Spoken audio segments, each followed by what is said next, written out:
Brandon Koerner, you are an acclaimed journalist and author, known for your investigative stories. You contribute to top publications such as Wired, The New York Times, and Slate. You published, among others, two fascinating books, Now the Hell Will Start and The Skies Belong to Us. Today, I would like you to take us through your undercover dive into the world of OnlyFans. In the Wired cover story published in July, you reveal some hidden side of the platform. You expose the surprising truth behind the intimate chat. So, welcome to Back in America, Brandon, and thank you so much for accepting this invitation. Oh, thank you so much for having me. I appreciate it. As I was saying, you've done some amazing investigative work, including your book, which I referred to. And by the way, I would love later on to maybe chat with you about this book. But Mhm. here, for this OnlyFans story, you didn't have to go to the Burmese jungle. However, you did explore some pretty dark corner of the internet. And for those of us not acquainted with the chat services, can you tell us what OnlyFans is? So, OnlyFans is a platform that connects primarily adult performers with subscribers. These OnlyFans creators, mostly women, who you can subscribe to their channel for, say, 11, $15 a month, and you have access to a wide variety of explicit content, photos, videos. But there's another benefit, which is that being a subscriber gives you the right to direct message the creator. And so you can have a chatting relationship, and that creates a real bond. So it's not just the same thing as looking for pornographic material on some dodgy website. You're basically looking at one creator's content and then being able to chat back and forth with them. And the idea being that they want to create customer loyalty and a stronger affinity between the subscriber and the creator. So, are most of those chat intimate and sexual, or is it about anything and everything? It's really a wide variety. You have men looking for sexting style conversations to be sexually aroused and stimulated. But sometimes it's just men trying to talk about what cruddy day they had or the problems they're encountering or some book they're reading that they're really interested in. It can be a cure for loneliness. I believe that these subscribers use it often in both ways. Sometimes they'll use it to be aroused and reach sexual climax, and sometimes they just want someone to talk to and alleviate their loneliness. So, am I right in thinking that most of the stars are women and most of the people subscribing are men? Yeah, that's right. So it's not right to say that's everyone. There are certainly different kinds of creators on there, but I would say the vast majority are female creators catering to just a straight male audience. All right. So, let me ask you, you're a journalist, you are married, you're the Mhm. father of two, you did some amazing investigative journalist, and here you are diving into the world of OnlyFans. How did you get acquainted with this industry? Yeah, What so happened? actually last year I had a conversation with a woman who's an OnlyFans creator, and we were talking a bit, and I was really interested in her life and her job. She had been a student, I believe it was software engineering, and she was going to go and get a job as a tech consultant in Seattle. How did you get to meet that person? So I was working on a different story, and it just happened to be somebody that was tangentially involved with the story. And Okay. so we were having a Okay. conversation, and she mentioned to me in the course of saying how she had abandoned her goal of becoming a tech consultant to do this OnlyFans thing because it was so lucrative. And she was making a ton of money doing this. And she had so many subscribers that she'd actually hired a management agency to assist her with Mm. running her business. The same way, like an actor or athlete would have a management agency to handle endorsements and all the ins and outs and details of business. She hired an agency to do that for her, and she gives them a cut out of her revenue.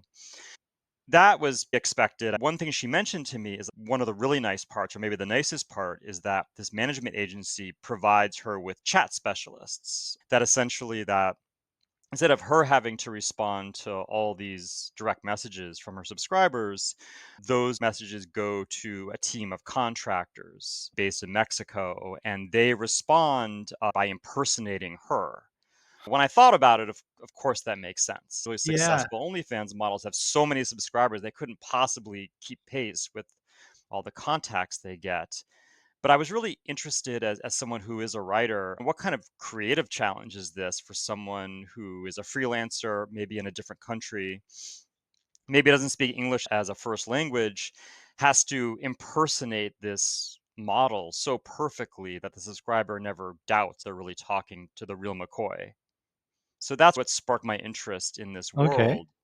As a journalist, my first thought was, why don't I interview a bunch of these chatters and see what their lives are like, what this is like for them? But it turned out to be really hard. A lot of chatters didn't want to talk to me. There's really no upside for them. They are meant to be anonymous. How do you start looking for someone who is a chatter? I went online to the forums where they congregate. There's a lot of them on Reddit, on Facebook. And so I would just DM them and ask, hey, I'm a journalist. I'd love to talk to you about this. Didn't really get many responses. I got a few. I was able to interview a few. They weren't the richest interviews. I wasn't really fleshing out the story in the way I wanted. So I had this eureka moment several months ago where I said, maybe the solution here is that I go undercover and I get this job myself. And that's the way I can really understand what it takes and what the ins and outs of this industry. That led to this long, extended jaunt through the world of OnlyFans and trying to get that job that would allow me to experience that firsthand. And the first job you get, if I go back through your story, Mhm. you started chatting with a guy in Argentina.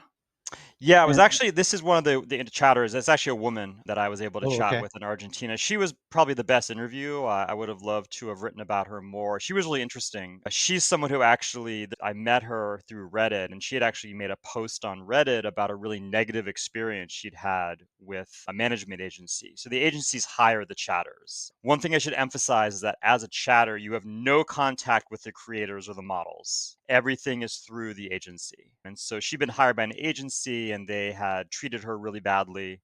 They hadn't paid her what Mhm. she was owed, and it was a whole mess. So she'd posted about that, and I contacted her, and she let me use part of that interview in the story. It was very interesting because I saw what it took, and how she was someone who was a university student, worked Right. part time in a pizza shop, and the rest of her Oh time my was spent God. chatting to support herself. She She get basically any didn't sleep. sleep? She was studying in technology, and her background that qualified her was that she'd always been a writer. She wrote erotica. She wrote like fan fiction about video games. So she was a good writer. That's a really important skill. You have to be able to communicate with the written word to be convincing. So she had an ideal background and gave me a lot of tips that proved useful to me as I got deeper into this industry. I was surprised to hear that you were too much of a good writer, right? Your punctuation was too accurate. That's one thing they tell you is that you have to chat in the style of the creator or the model. They give you lots of material to imitate their voice, and they're chatting in a very casual way, and they're not using punctuation right all the time, and they're not spelling things right all the time. I think that's one thing I got dinged for pretty early on was my grammar was too good and I used like semicolons or em dash or something like that or whatever it was that was almost too perfect and therefore wasn't as convincing. So I had to often remind myself to be sloppier in my writing. So the first job you get is actually not really chatting with a human being, but Mhm. training an AI. Yeah, and that's what's so I thought I would just stroll in and get an OnlyFans chat job right away, but there was a real catch 22 to it, which is that what I've quickly discovered that it's not as much of a writing job as it is a sales job. So in these chats, as I discovered, it's not just about providing intimacy or services to these subscribers. It's about upselling them. It's about trying to sell Mm. them additional content that's not available on the main channel through these chats. And so everywhere I went, I thought I would stroll in speaking English so well and with my background and everything. And everyone was like, give us proof of past sales you've made, past jobs you've had where you've sold. And I didn't have that. But of course, I can't get that until I'm hired. So I was a real conundrum of how do I start off? Mhm. I kept on applying to places and I finally got some interest from a company that is incorporated in Cyprus, but based in Serbia. They weren't quite in the OnlyFans business. They were in the business of creating AI that will, they hope, someday replace human chatter. They needed someone to write lots of dialogue, both sides of imaginary chats that they would then use to train their bot. and hopefully get it fluid enough where we'll be able to replace humans someday. My first assignment was basically write 40-line dialogues between yourself and this imaginary kind of OnlyFans creator named Miko. And here's all Miko's interests. They gave me a dossier about her. I've had to write both sides of chats that might unfold on OnlyFans. It was quite challenging having to do both sides, and it's pretty exhausting in the end. I got through a few rounds, and they basically they were loading me down with work. They obviously needed tons and tons of dialogues. The more the better, because the more material you have, the more rapidly you can train the AI. So I basically were like, write 40-line dialogues of sex in a car, and then 10 40-line dialogues of sex on a beach. By the fourth assignment, I was absolutely mentally exhausted from doing it. And I realized that this wasn't really what I was supposed to be doing with my time. I was supposed to be working towards interacting with actual human beings. So I resigned from that job. They were very nice about it, but they never did pay me the money they owed Uh-huh. me. But the upside was that I now had some experience that I could show to potential employers and say, hey, I know I don't have exactly what you're looking for, but I do have experience in this industry working for a company where I was fairly successful. You did land a job. That's why Yeah, you so started. I looked around, but I eventually took a test for a management agency. I passed the test and I thought I would immediately go into chatting, but they placed me in a training program. I was admitted to a Discord server where I had to attend these training sessions Oh, with Luca, right? with Oh. Luca, this very charismatic veteran chatter. Unlike a lot of chatters, he was American. I found that a lot of chatters are based in Philippines, Venezuela, places where young people go to university and learn really good English, but the economic situation and the wages are not is not great, and the wages are lower than in the U.S. But this guy was based in the US, and I went to his training sessions, and he was a real character and taught me a lot about the industry. He's the one who showed me how upselling works and how much of these chats is focused on upselling and getting tipped and making revenue. I You kind say of it's go ahead. sorry. Would you say it's psychological manipulation? Mhm. That's a great question. So you are providing a service that people really want, and they're getting what they want out of it. The men are, if they're doing it sexually, they are achieving orgasm through these chats. If they're looking for companionship, they're getting that. They're buying these videos. I wouldn't do it myself. I think they're overpriced, and having seen everything behind them, How much is a video? so it depends on the creator. It's pure capitalism. It's what the market will bear. When Oh, I eventually got the job that I spent all my time in, we topped out at $45 for a video. That usually start with just a photo or a photo set. There might be like maybe sometimes I do a freebie to start, then maybe do $10, and then you work your way up. And the most explicit content we charged was 45. But okay. later on, I was looking into working for a more popular creator, one of the top OnlyFans creators in the world. I was able to shadow a chatter that she used, and he was charging $200 for every video, for everything. Nothing. And that's really the maximum that OnlyFans will let you charge. And everything he sold was $200. That's where you get into the big money and big revenue for some of these creators. They're certainly making millions of dollars a year in revenue. Yeah, I jumped from the training to the actual job. You did land a full-time job? So we do 8-hour shifts. So you have Okay. 3 chatters working per day in 8-hour shifts. I was hired by a German agency.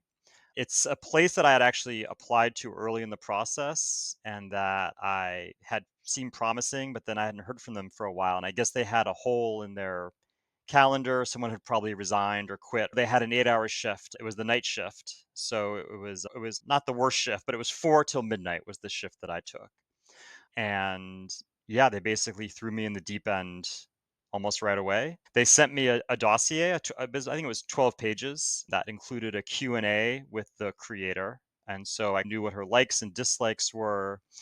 She talked about what words she uses, what words she doesn't, what emojis are off limits, what emojis she likes, what her chatting style is. It was basically just a quickie biography of her, and I obviously checked out her Instagram and her TikTok and all that so I could understand who I'm trying to impersonate. It's a 21-year-old woman who claimed to be a computer engineering student. Pretty soon, like a day or two after I was contacted, I was on my first shift.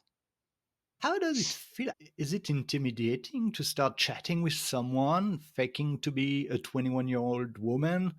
Did you go back to your notes? Did you learn them by heart? How much did you put into it? I mostly learned them by heart. Again, it was only 12 pages, so I could learn most of it. I did keep the document open. I had to refer back to it a few times. I remember messing up one thing in particular that someone asked me. I remember she said that her parents had a jukebox when she was growing up, and so she loved classic rock because that was the music she had. Somebody asked me what my favorite band was, and I completely blanked on what she'd said. I didn't have time to look back through all my tabs, so I said Led Zeppelin, but it was actually Pink Floyd. Didn't All right, catch not that. too far. It's I classic I enough, did right? I did memorize most of it, and it was hard at first. It's a lot. You're doing multiple conversations at once. So when I Oh first my started god. that first shift, I can't remember the exact number, but I probably had 80 or 90 unread messages in my mailbox. And you have to go through all of them and respond to everyone. It's hard to juggle all of that. Not everyone responds to you. Some people have logged off. We also have a ranking system. The two kinds of people that we have in that world, we call them brokies and ballers. A brokey is someone who wants to chat but doesn't really buy content or hasn't tipped or just isn't a big source of revenue. Or we have ballers, are people that have a proven track record of buying content, and we have notes about all of them. Every time we learn something new about one of our clients, we would write it into the notes field of the management software we had. So we got to know what their jobs were, what their likes or dislikes were, what problems they had in their lives, and then what content they had bought, what their fetishes were, and Yeah. things like that. We had a lot of information, especially if you've been a long time subscriber. We had a lot of data about you. It's like a hotline or customer support where you can go. How many people did you chat at the same time with? So I would say maybe 2 dozen at the most. Usually it came in waves. I would usually focus most intently on the ballers. If you're someone who's spent a lot of money on the account, then you're going to get more attention from me than someone who's never really spent money outside the subscription fee. Some are lighter lifts than other, I guess you can say. It must be intellectually really challenging It having was, yeah. It was because you want to hard. have quality conversation with those guys. And just because the conversation is so different, right? Some guys want to have extremely explicit chats, pornographic chats, and some guys want to talk about like a girlfriend experience. They want to talk about going on dates and going to dinner and romantic stuff. And then some people just want to vent about their boss was mean to them at work. And I had philosophical discussions. I talked to people about our travels or their travels mostly. It was a really wide I range. Some of it was really filthy. I read your comment about the state trooper. Do you want to share? Yeah, this was a good client of mine. This guy was a New Mexico state trooper. He would actually chat with me while he was on the job. He would usually log on about 2 or 3 hours behind me. I'm on the East Coast, he's in New Mexico. He would log on at the beginning of his shift trying to catch drunk drivers. He would chat with me from the police car, which I thought was pretty crazy that he's supposed to be out there catching intoxicated drivers and he's talking to me and buying content. What did he like the most about his job? I asked him one night, "What do you like most?" He said, "Driving a really cool cop car and shooting my gun." Which I thought pretty Slightly meathead answer of stereotypical, him. right? Yeah, so it was just funny that he was pretty proud of himself for being a cop, but I'm sure his supervisors would not be thrilled to hear he was chatting on Yeah. OnlyFans while on the clock. So, how much does a chatter makes a month, please? Yeah, so this is the thing. It varies a lot by how experienced they are and how much commission they're making. The way you make a decent living is by getting commission off upselling content. But in that first job I had, I didn't make any commission. They just paid me $4 an hour. And so not a lot of money. My Or daughter makes more babysitting. when I started interviewing and going through the process, the training process for this higher profile job, theirs was $5 an hour, but plus a commission. I believe it was 1%. It doesn't sound like a lot, but I definitely saw chatters on that account easily sell $1,000 of content, no problem, in a pretty limited time. They said if you perform, you can get raises. The hourly rate means nothing, it's the commission. It's very much a commission-based enterprise. Do you think someone in a country like the US could make a living out of it, or is it really limited to low wage countries? I think you could if you were working for a top model and you were working on a commission basis. I saw the figures. I saw people spend tens of thousands of dollars a month on That was going OnlyFans to be my accounts. question. That's crazy, right? I saw it with my own eyes. The model I was impersonating, who wasn't quite in that tier yet, her top content sold for 45. I saw people spending hundreds, if not over 1,000 a month for this bigger creator that I was training for the job. People were spending thousands, if not tens of thousands, her hardcore clients per month. And I could see it. I saw the revenue figures. So I wouldn't surprise me at all to know that woman was walking away with $5 to $7 million a year. Whoa. How do you feel ethically about being a man, claiming to be a young woman, chatting to men about their sexual fantasy? Mhm. You're definitely not a woman, so you are making up whatever it is, and it feels like to be a woman. Yeah. You're impersonating a woman. I mean, it's disturbing to me. How was it to you?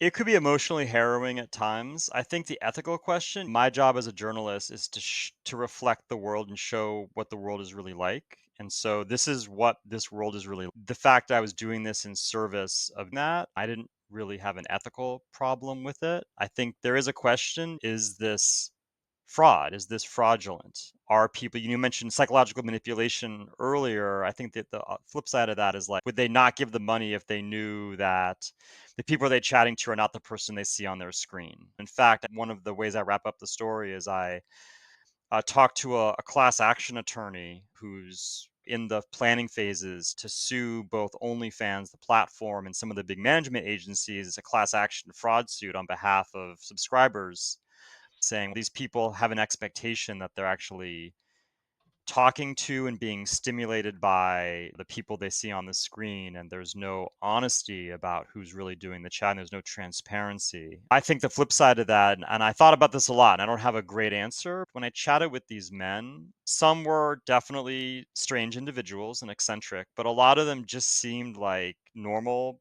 intelligent, gainfully employed, functioning members of society. If they stopped to really think about it, of course they would figure out they're not really talking to the person they see on the screen.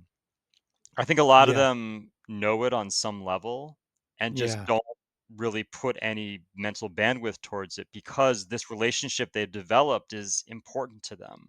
And if they do have to think about it, this thing will be stripped away from them. And so I think there's a lot of ignorance is bliss thinking going on among the clientele. It was one of the comment I saw. I went to the online version of your story on Wired, Mhm. and some of the comments were exactly that. Yeah. What does it mean in terms of the world we live in and US society? Mhm. Is it linked to the feeling of loneliness? Yeah.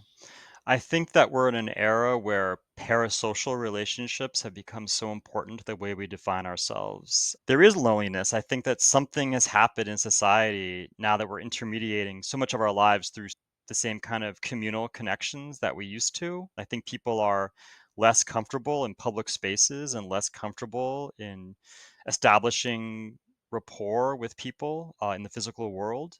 As a result, I think there is a problem with loneliness, and that's why we develop parasocial relationships with people we hear on podcasts or what have you.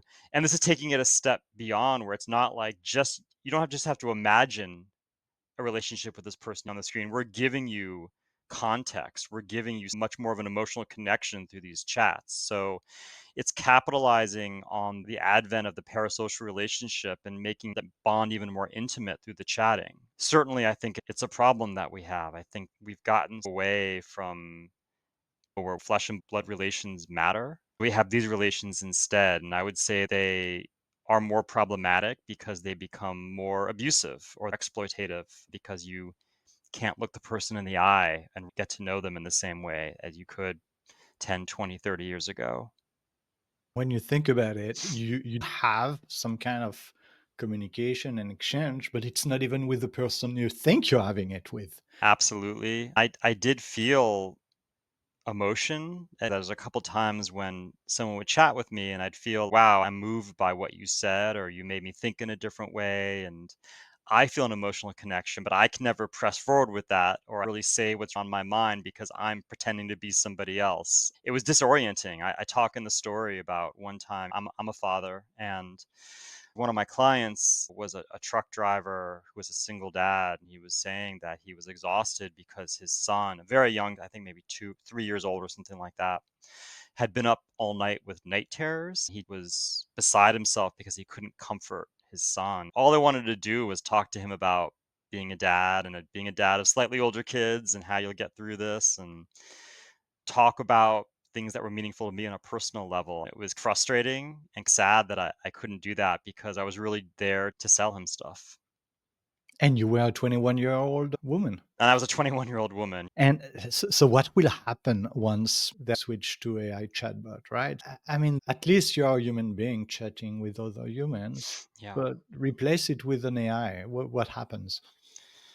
It's tough to say having gone through all of this. I think AI replacing humans in this space might be farther away than we think. We're always told, oh, AI is going to take over all chat functions within 12 to 18 months. But when I think about the way that I did it and the way that I had to establish these relationships and respond with a human touch, I don't think these clients would be satisfied with where AI technology is right now. I know they wouldn't. They're looking for something a little deeper. And I feel like right now humans have an edge. I talk to people in the industry about this. They say it's coming, but it might be 4 or 5 years for it to really replace humans. Okay. Okay. So we still have 4 or 5 years of real human For sure. bonding. Yeah. Yeah, which is good. Maybe two questions before Mhm. we end this interview. We're getting Sure. at the end of it. Lesson learned. Is there any key lesson you got out of this experience? How long was it altogether? I basically worked on the story for 6 months. It was a pretty long process. I'm really fortunate that Wired supported me throughout this, even when I was running into lots of dead ends with applying for jobs. They told me to keep going. I'm really grateful for their support and the time they gave me to do this story the right way. In terms of lessons learned, one is that there's something broken about relationships right now, and the fact that men are seeking a salve for their loneliness and their problems in a place that's not designed for that at all, in a place that's really designed just to take the money out of their wallets. I think it's hard not to find that a little dismal. I did think a lot about what's the solution to that. How do we make it so people do feel connected to others who actually will genuinely care for them? That's a real conundrum for the years going forward in an increasingly screen mediated world. I think too, I just learned a lot about sales and just the psychology of sales. I've never been involved in sales. I've been fortunate to basically be involved in journalism and writing ever since college. So I never went through the sales process, and I learned a lot about how you form emotional connections with people to make them spend money when they really don't want to. That I think is going to inform some of my storytelling and some of my investigations going forward. Pitching your stories differently. Maybe it'll help me in that regard. All right. So this podcast is called Back in America. And my last question is always, what is America to you? America to me is the country of my birth, the country I love, because the American ideal is that anyone can be an American, and that our founding principle is that we can, and we've definitely undermined this with our behavior a lot, but I feel the fundamental value is that we embrace all, that anyone, that there's no, it's not defined by ethnicity or history or background, that our fundamental ideal is that we're a place where anyone can become an American. And I firmly do believe that if other countries adopted that attitude a little bit more, the world would be a brighter, more loving place. To me, it's an ideal I believe in action. Thank you, Brendan. Thank you for having me. I really enjoyed it.